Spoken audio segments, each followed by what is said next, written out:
PSL की आज रिटेंशंस announce होनी है। काफी सारी रिटेंशंस मुझे पता चल गई हैं, तो मैं आपके साथ सारी की सारी इंफॉर्मेशन शेयर कर देता हूं। बनता है शेयर करना आप लोगों के साथ, बिल्कुल बनता है। अब जी शुरुआत करते हैं, लेकिन उससे पहले एक ऑस्ट्रेलिया का बड़ा नाम जिसका नाम है स्टीव स्मिथ, उसने पीएसएल को ज्वाइन कर लिया है। सियालकोट ऑस्ट्रेलियंस ने उसको पिक नहीं किया ऑक्शन के अंदर, बल्कि उसको डायरेक्ट साइन कर लिया। दूसरी टीम में जहां पे बातचीत कर रही थी, वहां पे स्टीव स्मिथ को डायरेक्ट साइन कर लिया गया। ये एक बड़ा प्लेयर है जो पीएसएल में आ रहा है, लेकिन ये इतना बड़ा प्लेयर नहीं है कि हम इसको ऐसे जिसको कहते हैं ना शो करवाएं कि एक बहुत बड़ी विक्ट्री है। ये एक अच्छा प्लेयर है जो पीएसएल के अंदर आ रहा है, यहाँ पे तारीफ बनती है पीएसएल की मैनेजमेंट की, बट ये बहुत बड़ा प्लेयर नहीं है। मजा आता कि किसी तरीके से मैक्सवेल को कन्विंस किया जाता, मजा आता किसी तरीके से बेन स्टोक्स को कन्विंस किया जाता जो कि आईपीएल नहीं खेल रहे। मजा आता है हैरी ब्रूक को कन्विंस किया जाता, लेकिन स्टीव स्मिथ भी एक अच्छा एडिशन है, बट इसको आप ऐसे शो मत करवाएं कि ये बहुत बड़ी जीत होगी हमारी।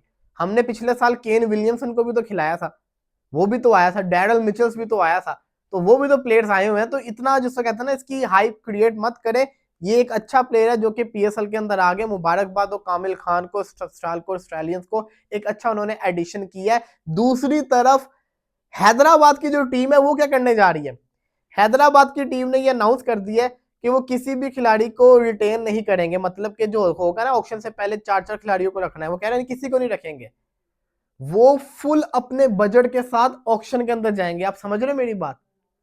अब हैदराबाद क्यों खिलाड़ियों को रिटेन नहीं कर रहा और फुल बजट के साथ ऑक्शन के अंदर क्यों जा रहा है, उसकी वजह यह है कि जब साइम अयूब ऑक्शन के अंदर आएगा तो पिशावर जल्मी उसको रिटेन करने के लिए कितना पैसा लगा सकती है। पिशावर जल्मी कोशिश करेगी किसी तरीके से, जिसको कहते हैं ना वो हद, जिसको कहते हैं ना 10 करोड़ 12 करोड़ इतना ही लगा सकती है ना, इतना ही बजट होगा। वहां पे जितनी भी फ्रेंचाइजीज होंगी सबने खाली खिलाड़ी रिटेन किए होंगे, वो भी मैक्सिमम 10-12 करोड़ ही लगा पाएंगे। लेकिन हैदराबाद की टीम वाहिद ऐसी टीम होगी जिसका बजट बहुत ज्यादा होगा, जो साइम अयूब के लिए 20 करोड़ के ऊपर भी चली जाएगी। समझ रहे हो मेरी बात, क्योंकि उन्होंने किसी खिलाड़ी को रिटेन ही नहीं किया हुआ, वो बाकी कम पैसों के अंदर कर लेंगे। तो इससे क्या होगा कि वो दो बड़े खिलाड़ियों को, जो पाकिस्तान टीम के बड़े खिलाड़ी होंगे, उनको ऑक्शन से खरीद के ले जाएंगे, क्योंकि उन्होंने किसी खिलाड़ी को लिया ही नहीं है। ये हैदराबाद ने दिमाग लड़ाया और वो करेंगे ये। अब आपको मैं ये ऐसे क्यों कह रहा, मैं आपको वजह बताता हूं। वजह ये है कि पीएसएल की रिटेंशन के अंदर शाहीन शाह अफरीदी अगर लाहौर से रिटेन होते तो हारिस रऊफ और फकर जमान ऑक्शन के अंदर जाएंगे। समझ रहे हो ना, बड़े बड़े खिलाड़ी जाएंगे। जब हैदराबाद के पास इतना ज्यादा बजट पड़ा होगा, जब बाबर और साइम में से एक रिटेन होगा, बाबर रिटेन होगा, साइम जाएगा, तो हैदराबाद जहां पे हर टीम के पास 50 करोड़ का बजट होगा, वहां पे हैदराबाद के पास बजट इससे ज्यादा होगा, वो इससे ज्यादा बजट के अंदर जा रही होगी। 50 करोड़ का आपका ऑक्शन का बजट है, मेरे ख्याल से पूरी टीम बनाने का ही बजट 50 करोड़ है। तो उसके अंदर से जब वो 4-4 खिलाड़ी रिटेन कर लेंगे, उन सबका बजट कम होगा, लेकिन उनके पास पूरा बजट होगा। तो वो पूरे बजट के साथ जब जाएंगे, वो ऐसे पैसे लगा के प्लेयर्स खरीदेंगे, कोई सोच भी नहीं सकता। जी हाँ, तो ये चीज होगी। अब आ जाए जरा पीएसएल की रिटेंशन के ऊपर।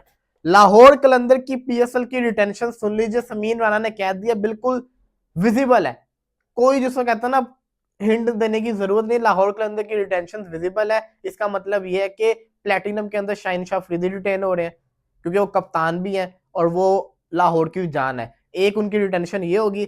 डायमंड के अंदर से अब्दुल्ला शफीक और सलमान मिर्जा, तो अब्दुल्ला शफीक रिटेन हो रहे हैं। इसी के साथ साथ डायमंड में ये भी हो सकता है कि सिकंदर रजा अगर मान गए तो सिकंदर रजा रिटेन हुए होंगे, इन दोनों में से कोई एक होगा। गोल्ड के अंदर जमान खान और सिल्वर के अंदर मोहम्मद नईम है। ये जो कहते हैं ना लाहौर कलंदर की रिटेंशन मैंने आपको बता दी है, ये लाहौर कलंदर की रिटेंशन है। इसी के साथ साथ पिशावर जल्मी की भी 4 रिटेंशन सुन लीजिए मुझसे। पिशावर जल्मी ने बाबर आजम को मना लिया, बाबर आजम को उन्होंने रिटेन कर लिया है। पिशावर जल्मी ने, जावेद अफरीदी ने उसके साथ तस्वीर भी अपलोड कर दी है। तो बाबर आजम और जावेद अफरीदी दोबारा से एक साथ हो चुके हुए हैं। इसका मतलब है साइम अयूब ऑक्शन के अंदर जा रहे हैं। जल्मी पूरी कोशिश करेगी उसको लेने की, लेकिन हैदराबाद का पैसा बहुत है, वो हैदराबाद उसको लेके चला जाएगा। तो पिशावर जल्मी जो है वो हैदराबाद प्लेटिनम के अंदर बाबर को रिटेन कर रही है, डायमंड के अंदर सुफियान मुकीम को उन्होंने रिटेन किया है। इसी के साथ साथ नंबर 3 के अंदर जो आएगा उनके पास ऑप्शन वो है गोल्ड का, उसके अंदर मोहम्मद हारिस को रिटेन कर रही है। और सिल्वर के अंदर एमर्जिंग कैटेगरी जो है उसके अंदर या सिल्वर के अंदर मां सदाकत को रिटेन किया जाएगा या अली रजा को, लेकिन स्ट्रॉन्ग चांस है कि मां सदाकत को रिटेन किया जाएगा। ये है पिशावर जल्मी की रिटेंशन। अब आ जाए जरा कराची किंग्स के ऊपर। कराची किंग्स के जो ओनर थे सलमान इकबाल साहब, उनके बेटे शयान ने इसको संभाला हुआ है, तो काफी जैसा कहते हैं ना सोशल मीडिया के ऊपर एक्टिव हुआ हुआ है। उसने हिंट्स दिए जिसके मुताबिक सिल्वर के अंदर 7 बेग है और गोल्ड के अंदर खुशदिल शाह। इसका मतलब है इरफान खान न्याजी को नहीं कर रहे। सिमिलरली डायमंड के अंदर अब्बास अफरीदी को वो लोग रिटेन करने जा रहे हैं और प्लेटिनम के अंदर हसन अली एक ऑप्शन था, मेरे ख्याल से उसको नहीं कर रहे। उसके अंदर ये लोग जैसा कहते हैं ना या तो ऑक्शन के अंदर जाएंगे या तो उस कैटेगरी के अंदर ये लोग जेम्स फिंच या डेविड वार्नर को रिटेन करेंगे। तो ये इनकी जो कहते हैं ना समझ आ रही। इस्लामाबाद वाले अभी भी कंफ्यूज, उनको समझ नहीं लग रही किसको रिटेन करें किसको नहीं। रेहान उल हक बहुत परेशान है, वो बड़ा सर पकड़ के बैठे हुए कि हमारे सारे प्लेयर्स को उन्होंने प्लेटिनम के अंदर डाल दिया। सिमिलरली कौन बचा, कोयटा वाला। कोयटा वाले भी बड़े परेशान बैठे हुए, उनको भी समझ नहीं आ रही कि किसको रिटेन करें किसको नहीं करे। तो ये सारे के सारे स्यापे पड़े हुए हैं। पाकिस्तान की जो टीम है वो चली गई हुई है कोलंबो, अच्छा वेलकम है, लेकिन जो तस्वीरें आ रही हैं सारी की सारी AI जनरेटेड है। ऐसे कोई महिला जयवर्धन मलिंगा नहीं आए हुए थे, ऐसे किसी ने बैनर्स नहीं पकड़े थे, सारी AI जनरेटेड वो तस्वीरें। पाकिस्तानी टीम चली गई है। 5 तारीख को कैप्टन स्ट्रोक है कोलंबो के अंदर और जिसको कहता है ना मुंबई के अंदर T20 वर्ल्ड कप के कप्तान बैठेंगे, सवालों के जवाब देंगे। इसी के साथ साथ इंपॉर्टेंट चीज ये है कि पाकिस्तान का कल आयरलैंड के साथ मैच है, बड़ा इंपॉर्टेंट मैच है, वार्म मैच है, पाकिस्तान और कोलंबो के अंदर खेलेगा। इसके अलावा पाकिस्तान और इंडिया का जो 15 तारीख को मैच है, अब तो पाकिस्तान नहीं खेला लेकिन इंडियन टीम 15 तारीख को लंका के अंदर मौजूद होगी, ट्रेनिंग भी करेगी, प्रेस कॉन्फ्रेंस भी करेगी और उसके बाद ग्राउंड में भी जाएगी। फिर रेफरी जो कहता है ना कहेगा कि वो सामने वाली टीम नहीं आई तो 2 पॉइंट्स आपके होंगे। तो ये इस तरीके से पूरा का पूरा निजाम चलने